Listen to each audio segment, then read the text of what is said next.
आपकी एक भविष्यवाणी बहुत तेजी से वायरल हो रही है कि ये जो महाकुंभ है इसके बाद अब महाकुंभ नहीं लगने वाला। जी बिल्कुल, और ये भविष्यवाणी ऐसा नहीं है कि हम ही बोल रहे हैं, हमें इन्होंने बोला है कि ये जो कुंभ है ये इस तरह से घटना है और ऐसे ऐसे करके आगे फिर कोई कुंभ ऐसे होने वाला नहीं है। क्या 12 वर्षों पे कुंभ लगता है, आज से 12 वर्ष बाद फिर से कुंभ लगेगा, तो कुंभ अगर नहीं लगेगा तो कब तक कलयुग की समाप्ति हो सकती है? कलयुग तो एंड पे है, बता ही तो रहे हैं, ये हम ही नहीं बोल रहे हैं। 5 साल, 7 साल, 2 साल, 1 साल, 3 साल, कब?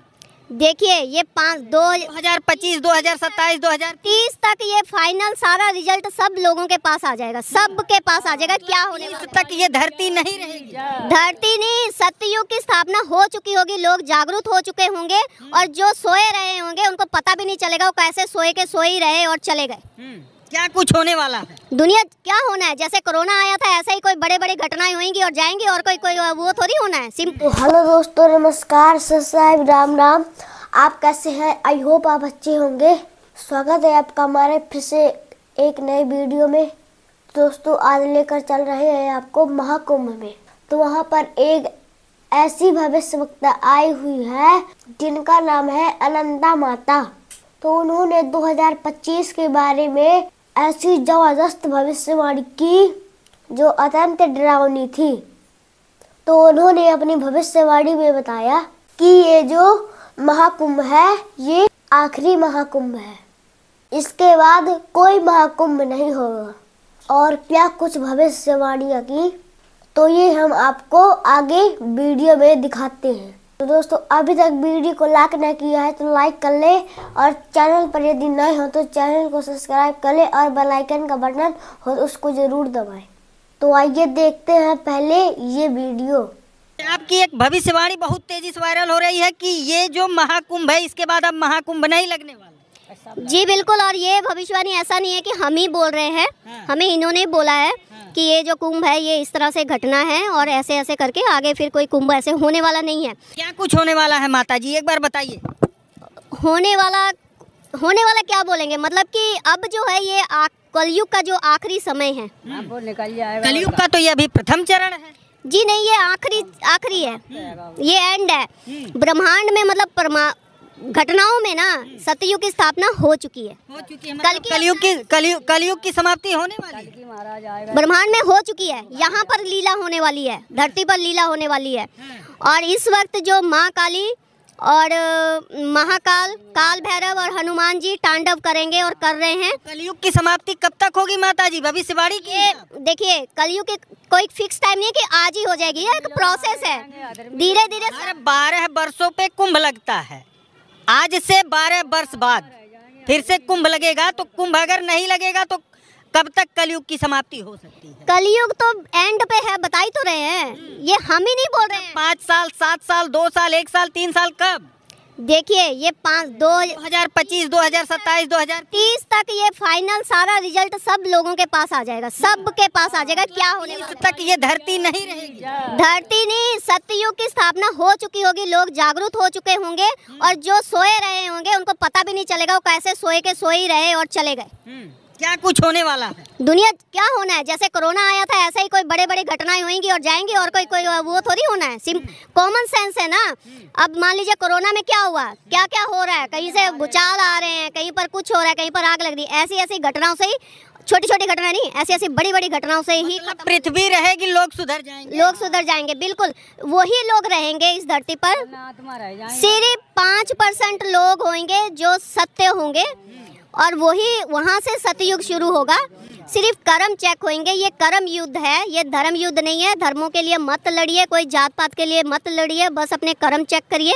ये कर्म युद्ध है, सिर्फ कर्म चेक होंगे और जो उसमें निखर के निकलेगा बाहर वही सतयुग में जाएगा। वहाँ से नई दुनिया बनेगी, नया सतयुग, और वो सारे लोग जो होंगे वो अपने आप में ही देवी देवता होंगे, भगवान होंगे। अच्छा, कुंभ में कब आई हैं आप?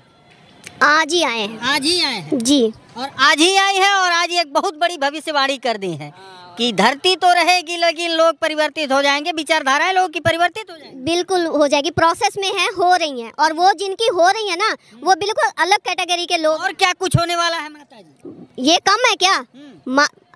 हम सिर्फ धरती परिवर्तन नहीं, पूरा मानव परिवर्तन हो रहा है। मानव का डीएनए जो है ना, वो लोगों को पता नहीं लग रहा है, आपको पता नहीं लग रहा है, आपका पूरा डीएनए अंदर से परिवर्तन हो रहा है। और ये जब कोरोना आया था तब वो कोरोना कोई वायरस नहीं था, वो परमात्मा की एक ऊर्जा थी, सब इंसान के अंदर घुस गई है। इस बार भी अगर कुछ ऐसा आ जाता है तो साधना कैसे हो रही है, कहाँ हो रही है, या ऐसे ही आप मेले में घूम रहे हैं? हम अपने घर में करते हैं, और घर में करते हैं। जब हमें ऊर्जा किसी जगह पर जाने के लिए कहती है हम तभी वहाँ जाते हैं, अदरवाइज हम सारा ध्यान साधना अपने घर में करते हैं। हम कौन सी ऊर्जा है जो आपको मोटिवेट करती है? महाकाल, महादेव, महाकाली, कल्कि अवतार, विष्णु जी, शेषनाग जी। आपके इष्ट देव कौन है? हम कौन है इष्ट देव? हम बता रहे हैं, मेरी गोद में है, मेरी गोद में है महादेव, महाकाल। तो दोस्तों ये भविष्यवक्ता 100 की 100 बात सच बोल रही है। तो दोस्तों बहुत से भविष्यवक्ताओं ने भविष्यवाणी की है कि 2025 बहुत खतरनाक है। तो अब आइए आपको कुछ भविष्य मालिका पुराण का भी कुछ दिखाते हैं। क्या कहती है भविष्य मालिका पुराण, आइए देखते हैं। बताएगा भविष्य मालिका पुराण। आज उठेगा उन रहस्यों से पर्दा जिसे हर श्रद्धालु था अनजान।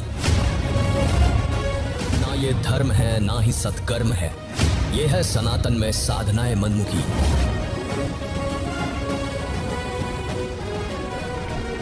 दर्शकों 2025 आने वाला है। नई साल की शुरुआत से ही भविष्यवाणियों का दौर शुरू हो गया है। तो आइए दर्शकों जानते हैं सभी भविष्यवक्ताओं की भविष्यवाणियों के अनुसार क्या क्या होने वाला है साल 2025 में। दर्शकों, कबीर परमात्मा ने नानक जी को संपूर्ण अध्यात्म ज्ञान से परिचित करवा दिया था।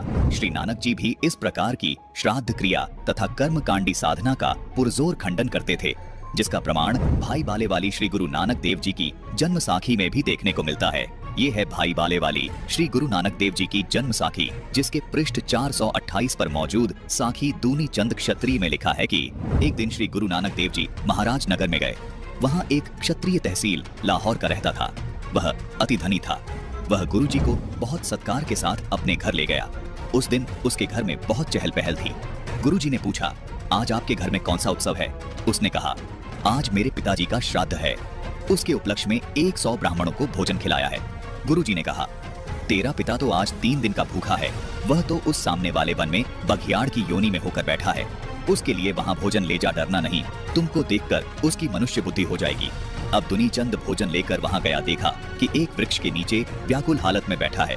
उसने भोजन उसके आगे रख दिया और कहने लगा, हे पिताजी, मैंने तो आपके निमित्त 100 ब्राह्मण को भोजन दिया। हे पाठक, उस बघियाड़ की बुद्धि गुरुजी के वर से मनुष्य जैसी हो गई। दुनीचंद ने कहा, हे पिताजी, आप तो बहुत ही उत्तम कर्म वाले थे, आपको यह व्याघ्र योनि कैसे प्राप्त हुई? उसने उत्तर दिया, हे पुत्र, मुझे कोई सच्चा गुरु नहीं मिला था, इसलिए मैं इस योनि को प्राप्त हुआ हूँ।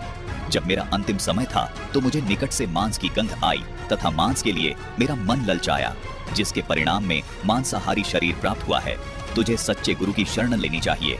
यह कहकर उस भेड़िए ने वह भोजन खा लिया। फिर दुनीचंद अपने घर को आया तथा पिता की दुर्गति पर उसे अत्यंत भय हुआ। दुनीचंद ने घर में आकर गुरुजी के चरण पकड़कर कहा, हे महाराज, यह माया नर्क का रूप है। मेरे पास 7 लाख रुपया है, मैं आपके अर्पण करता हूँ। इसे आप जहाँ चाहें लगाएं।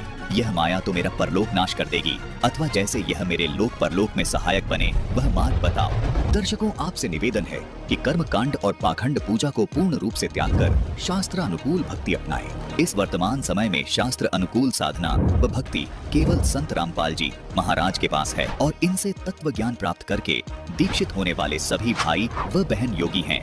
यहाँ पर किए गए दान से होने वाले भंडारे में जो भक्तजन भोजन ग्रहण करते हैं, उन भक्तों के भोजन प्राप्त करने से दानकर्ता को पूर्ण लाभ प्राप्त होता है।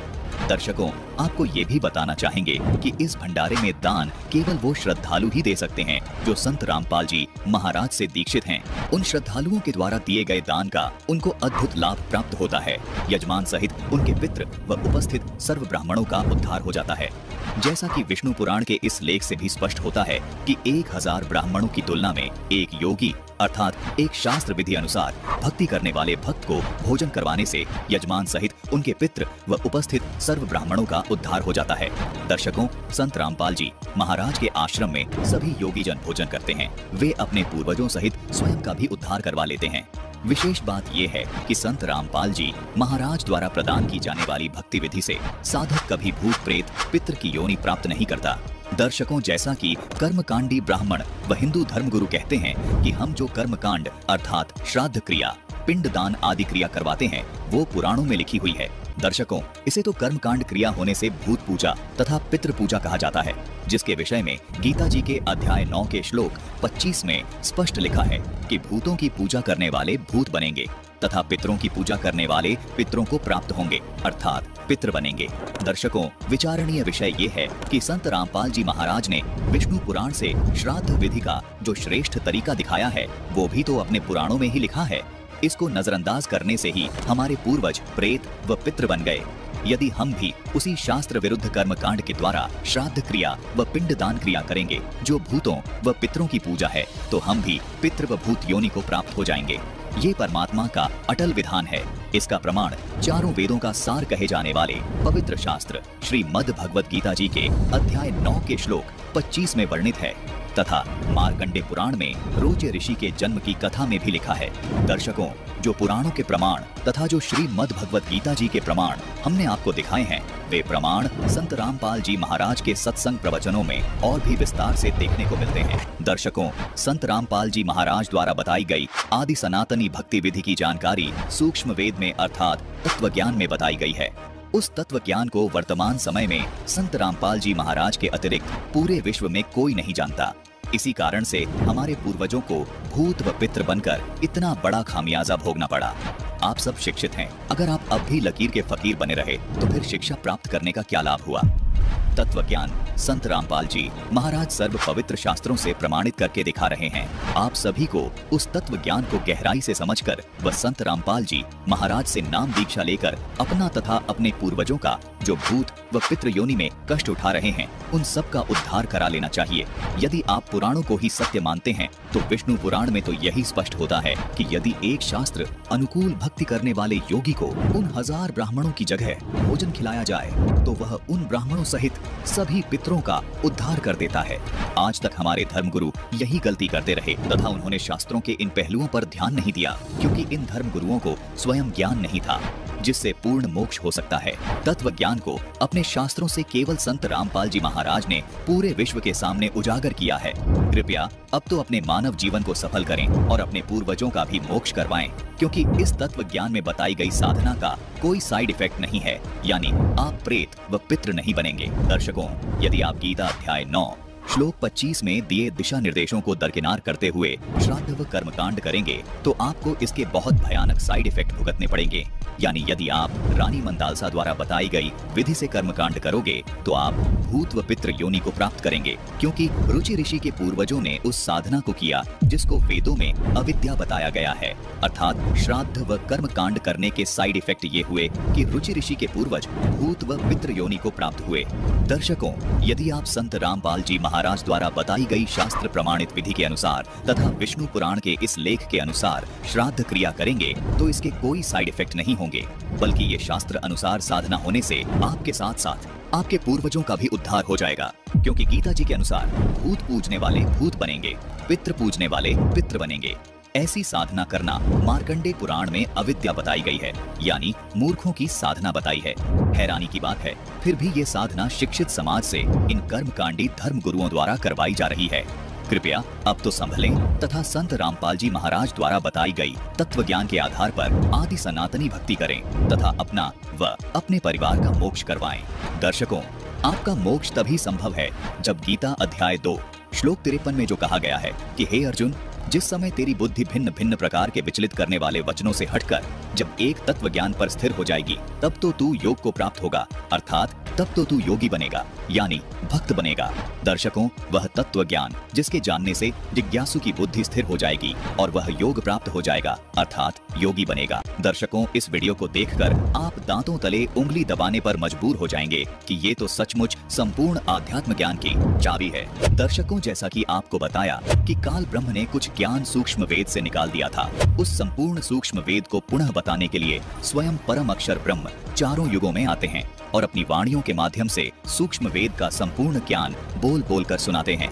कुछ समय बाद काल प्रेरणा से मनुष्य उस ज्ञान को ठीक से न समझकर उसमें फेर बदल कर देते हैं। इसलिए पूर्ण परमात्मा परम अक्षर ब्रह्म समय समय पर पृथ्वी पर सह शरीर प्रकट होकर उस सूक्ष्म वेद के ज्ञान को प्रकट करते हैं। इस बात का प्रमाण गीता अध्याय 4 श्लोक 32 में भी मिलता है, जिसमें कहा है कि जो ज्ञान सच्चिदानंद घन ब्रह्म अपने मुख कमल से वाणी द्वारा बोलकर सुनाता है, उन वाणी में वो सूक्ष्म वेद वाला ज्ञान विस्तार से बताया गया है, जिसे ज्योति निरंजन काल ब्रह्म ने मिटा दिया था, जिसको समझकर साधक सभी कर्मों से मुक्त हो जाता है और पूर्ण मोक्ष प्राप्त करता है।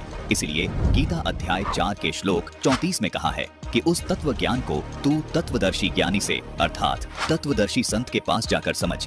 उनको भली भांति दंडवत प्रणाम करने से, उनकी सेवा करने से और कपट छोड़कर सरलता पूर्वक प्रश्न करने से वे परमात्मा तत्व को भली भांति जानने वाले ज्ञानी महात्मा यानी तत्वदर्शी संत तुझे उस तत्व ज्ञान का उपदेश करेंगे, अर्थात तुझे वो तत्व ज्ञान बताएंगे जिससे मैं अर्थात गीता ज्ञानदाता भी अनभिज्ञ है। दर्शकों, यहाँ ये स्पष्ट करना भी अनिवार्य हो जाता है कि तत्व ज्ञान के अभाव से गीता के अनुवादकर्ताओं ने अर्थों का अनर्थ कर रखा है। जैसे गीता अध्याय 4 श्लोक 32 में ब्रह्मण शब्द है, जिसके अर्थ का अनर्थ करके अनुवादकर्ताओं ने वेद की वाणी कर दिया, जबकि इसका सही अर्थ सच्चिदानंद घन ब्रह्म है। प्रमाण के लिए आपको गीता अध्याय 17 श्लोक 23 दिखाते हैं, जिसमें ब्रह्मण शब्द का अर्थ सच्चिदानंद घन ब्रह्म किया गया है, जो बिल्कुल ठीक है, जबकि इस श्लोक में ब्रह्मण शब्द का अर्थ वेद की वाणी कर दिया। यदि इस प्रकार यहाँ भी ब्रह्मण शब्द का अर्थ सच्चिदानंद घन ब्रह्म किया जाता तो इस श्लोक का यथार्थ भाव श्रद्धालुओं को आसानी से समझ आ जाता। इसी प्रकार इन धर्म गुरुओं व अनुवादकों ने गीता अध्याय 7 के श्लोक 18 में वर्णित इस अनुत्तमाम शब्द का अर्थ घटिया करने की बजाय अति उत्तम कर दिया, जो कि बिल्कुल अनर्थ है। इसी प्रकार गीता अध्याय 18 श्लोक 66 में वर्णित इस व्रज शब्द का अर्थ जाना करना था, लेकिन इन्होंने आना अर्थ कर दिया, जो कि बिल्कुल अनर्थ है।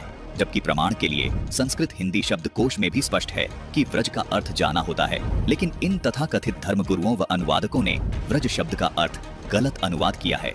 दर्शकों, ऐसे अनेकों अर्थों के अनर्थ करके इन अनुवादकर्ताओं ने स्वयं ही ये साबित कर दिया कि ये तत्वदर्शी संत नहीं है।